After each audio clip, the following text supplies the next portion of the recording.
Good morning students. 4th and 5th class 8 June 2020 विषा Punjabi. Topic हैगा काल टेंस। काल टेंस बारे असीं अज पढ़ते हैं। काल की परिभाषा किरिया के जिस रूप तो काम करन जां होण दे समय बारे पता लगे उसनूं काल आखदे हन।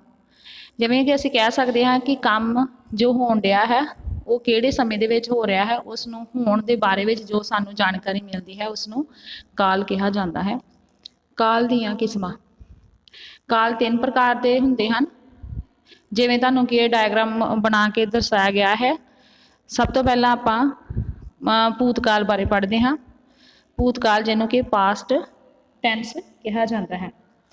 इनू असीं डिटेल विच नहीं जाना, बस तुहानूं समझाया जाएगा। लिखना तुसीं जस्ट इन्ना ही है कि जिहड़ी क्रिया तो ये पता लगे कि काम जिहड़ा वा बीत चुके समय विच हो गया है उसनूं काल भूतकाल कहते हैं। इस दी उदाहरण नीचे दित्तियां गईयां हन, जिन्हां विच पहली उदाहरण है सिपाही ने चोर फड़ लिया है।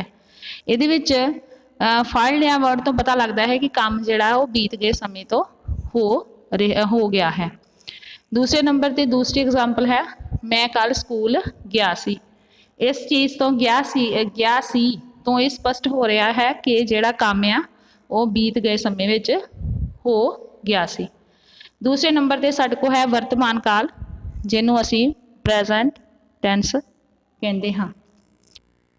उदाहरण वर्तमान जिहड़ा समा आ वो जिहड़ा समा हुंदा है जिहदा कि जिहड़ा समा हुण चल रहा है, जिहदे विच असीं काम कर रहे हैं, जिहड़ा कि बीत चुके समय तो बाद विच जिहड़ा समय विच चल रहा हुंदा है, जिहनूं कि वर्तमान काल कहा जाता है। जिवें उदाहरण के तौर पर अध्यापक पढ़ा रहा है। इस उदाहरण तो स्पष्ट हुंदा है कि जिहड़ा काम आ वो की है चल रहा है वर्ड जिहड़ा इस तो स्पष्ट हुंदा है कि जिहड़ा समा आ वो की है वर्तमान काल जिहड़ा है वो चल रहा है। दूसरे नंबर पर साडे को है पंछी आकाश विच उड़दा है।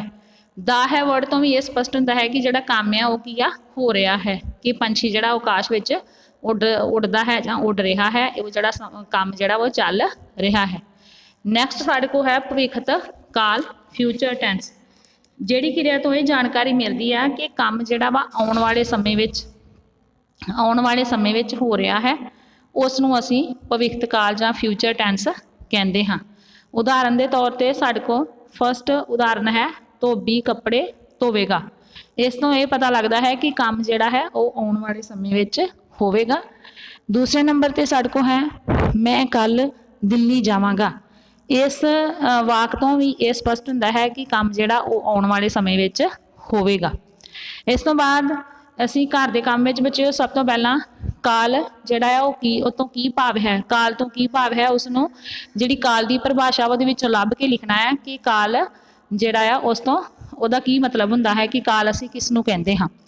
दूसरे नंबर पर साडे को है कि काल दीयां किन्नियां किस्मां वा, जिहड़ियां तुसीं हुणे ही पढ़ चुके हो। इन्हां विचों फाइंड आउट करके तिन्ने सीडी वाइज लिखणियां हन। नैक्सट तीसरा प्रश्न है साडे को कि भूतकाल काल जिहड़ा वा ओहदियां 3 एग्जाम्पलां तुसीं देणियां हन। नैक्सट उस तो बाद भविष्यत काल जिहड़ा उस दियां भी 3 उदाहरणां देणियां हन ते तीसरा वर्तमान काल दियां भी 3 उदाहरणां जिहड़ियां वा अपनी नोटबुक ते लिखणियां आ।